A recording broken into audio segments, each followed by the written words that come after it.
თავი 31. გაიგო იაკობმა ლაბანის ძეთა ნათქვამი, რომ ამბობდნენ. ყველაფერი წაართვა იაკობმა მამაჩვენს, მამაჩვენისეული ქონებით გამდიდრდაო. სახეზე შეატყო იაკობმა ლაბანს, რომ იგი ისეთი აღარაა მის მიმართ, როგორც ადრე იყო. უთხრა უფალმა იაკობს, დაუბრუნდი შენი მამა პაპის ქვეყანას, შენ სამშობლოს და მეც შენთან ვიქნები.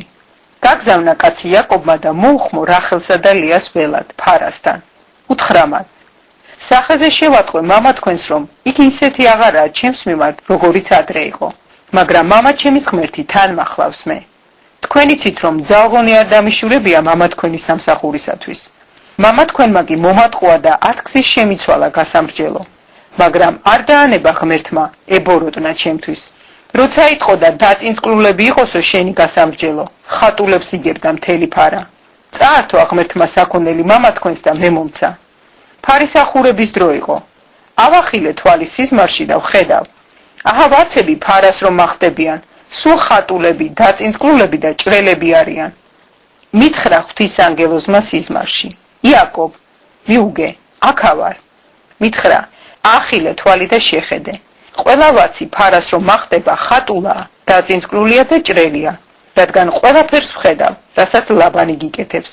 მე ვარ ღმერთი ბეთელისა, სადაც შენ ზეთის ცხეს სვეტს, სადაც აღთქმა მომეცი. ახლა კი ადექი და გადი ამ ქვეყნიდან, დაუბრუნდი შენ სამშობლო ქვეყანას.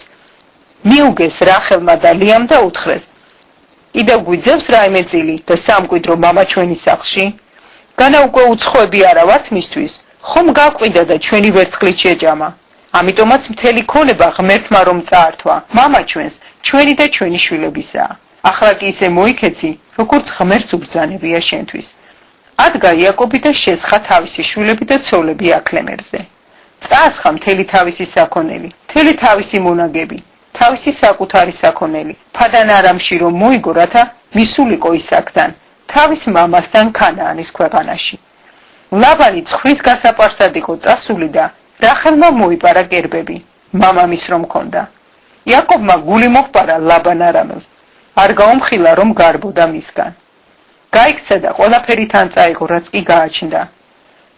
ადგა და გავიდა მდინარის გახმა და გალაადის მთისკენ ქნაპირი. მესამე დღეს შეიტყო ლაბანმა იაკობის გაპარვა. იახლა სახლი კაცები და სდია 7 დღის სავალზე, ვიდრე გალაადის მთასთან არ დაეწია. გამოეცხადა ღმერთი ლაბან არამელს სიზმარში ღამით და უთხრა, ფრთხილად იყავი, არც კარგი უთხრა იაკობს, არცავი. მიეწია ლაბანი იაკობს, როცა იაკობი კარავს შლიდა მთაზე. ლაბანმაც გალაადის მთაზე დასცა კარავი თავის სახლი კაცებთან ერთად. უთხრა ლაბანმა იაკობს, ეს რაქენი? მომატყვე და წაასხი ჩემი ასულები, თითქოს מחვილით ნაშოვარი ტყვები ყოფილიყვნენ. უჩუმრად რატომ გაიპარე? რატომ მიმუხთლე და არ გამიმხილე? თხინითა და სიმღერით, დოლისა და ქნარის ხმაზე გაგისტუმრებდი. არ დამაცადე ჩემი ვაჟები და ასულები გადამეგოცნა, უგუნურად მოიქეცი. გიბოროტებდი, მაგრამ თქვენი მამა პაპის ღმერთმა მითხრა წუხელ სიზმარში. თავი შეიკავე, ნურც კარგს ეტყვი იაკობს, ნურც ავსო. ახლა წასვლით კი მიდიხარ, და კი მოგნატრებია მამა შენი სახლი, მაგრამ ღმერთები რაღაც მომპარე? მიუგო იაკობმა და უთხრა ლაბანს, შემეშინდა, ვიფიქრე წამართმევდი შენს ასულებს. ვისაც შენს ღმერთებს უპოვი, ცოცხალი არ გადარჩება. ჩვენი სახლი კაცების თვალწინ დაადევი ხელი ყველაფერს რაც შენია და წაიღე. არ იცოდა იაკობმა, რომ რახელს ჰქონდა მოპარული კერპები. შევიდა ლაბანი იაკობის კარავში, ლიას კარავში, ორი მხევლის კარავში, მაგრამ ვერაფერი იპოვნა. გამოვიდა ლიას კარვიდან და რახელის კარავში შევიდა. აიღო რახელმა კერპები და აქლემის უნაგირ ქვეშ ამოსდო. თავადაც ზედ დაჯდა. მოჩხრიკა ლაბანმა მთელი კარავი, მაგრამ ვერაფერი იპოვნა. უთხრა რახელმა მამას, ნუ გამირიცხდება ჩემი ბატონი, რომ ვერ წამოვდგები შენს წინაშე, რადგან დედათა წესი მჭირს. ეძება და ვერ იპოვნა ლაბანმა კერპები. განრისხდა იაკობი და წაეკიდა ლაბანს. უთხრა იაკობმა ლაბანს, რა დავაშავე, რა შევცოდე, რომ დამდევნები ხარ? ხომ გაჩხრიკე მთელი ჩემი ჭურჭელი? რა ნახე მათში შენი სახლიდან წამოღებული? გადმოალაგე აქ შენი და ჩემი სახლი კაცების თვალწინ და მათ გავგსაჯენ ჩვენ ორნი. აჰა 20 წელიწადი ვარ შენთან და შენს ცხვრებსა და თხებს მკვდრად არასოდეს მოუგიათ. არ შენი ფარის ვერძები შემიჭამია. ნამხეცავი პირუტყვი შენთან არ მომიტანია. მე ვზარალობდი. მე მაზღვევინებდი დღისით ნაქურდალს და ღამით ნაქურდალს. დღისით ხვატი მინელებდა, ღამით ყინვა. ძილი არ მეკარებოდა. ასე გავატარე 20 წელიწადი შენ სახლში. 14 წელი შენი ორი ასულისთვის გემსახურე. კიდევ 6 წელი შენი ფარისთვის. შენ კი 10 გზის შემიცვალე გასამრჯელო. ღმერთი მამა ჩემისა, ღმერთი აბრაამისა და შიში ისაკისა რომ არ ყოფილიყო ჩემთან, მაშინ ხომ ხელცარიელს გამისტუმრებდი. ჩემს ტანჯვა წვალებასა და ჯაფას მოხედა ღმერთმა და გამხილა გუშინ. მიუგო ლაბანმა იაკობს და უთხრა: ეს ქალები ჩემი ასულებია, ეს ვაჟები ჩემი ვაჟებია, ეს ფარა ჩემი ფარაა, რასაც აქ ხედავ, ყველაფერი ჩემია. რა ვუყო ახლა ამათ ან ამ ვაჟებს, რომელნიც მათ შობეს? მოდი შევკრათ კავშირი მე და შენ და ეს იყოს მოწმე ჩემსა და შენ შორის. აიღო იაკობმა ქვა და აღმართა სვეტად.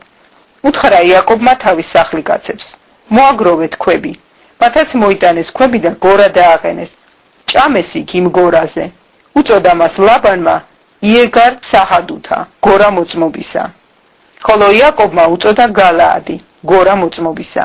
თქვა ლაბანმა: ეს გორა იყოს მოწმეთ დღეს ჩვენ შორის, ამიტომ ეწოდა სახელად გალაადი. და მიცბა, რადგან თქვა: თვალყური გვადევნოს უფალმა, როცა ერთმანეთს თვალით ვეღარ ნახავთო. თუ დაჩაგრავ ჩემს ასულებს, ან თუ სხვა ცოლებს დაისვა მათ გვერდით, იცოდე, რომც არავინ იყოს ჩემთან, ღმერთია ჩვენი მოწმე. უთხრა ლაბანმა იაკობს: აჰა, ეს გორა და ეს სვეტი, რომელნიც აღმართე ჩვენ შორის, მოწმე იყოს ეს გორა, მოწმე იყოს ეს სვეტი, რომ არც მე გადმოვლახავ შენსკენ ამ გორას და არც შენ გადმოლახავ ჩემსკენ ამ გორას და ამ სვეტს საბოროტოდ. აბრაამის ღმერთმა და ნახორის ღმერთმა გამგსაჯოს ჩვენ და დაიფიცა იაკობმა თავისი მამის ისაკის შიში. დაკლა იაკობმა საკლავი მთაზე და აწვია სახლიკაცები პურის საჭმელად. მათაც ჭამეს პური და მთაზე გაათიეს ღამე. ადგა ლაბანი დილა ადრიანად, გადაკოცნა თავისი ვაჟები და ასულები და დალოცა ისინი. წავიდა ლაბანი და დაბრუნდა თავის მხარეში.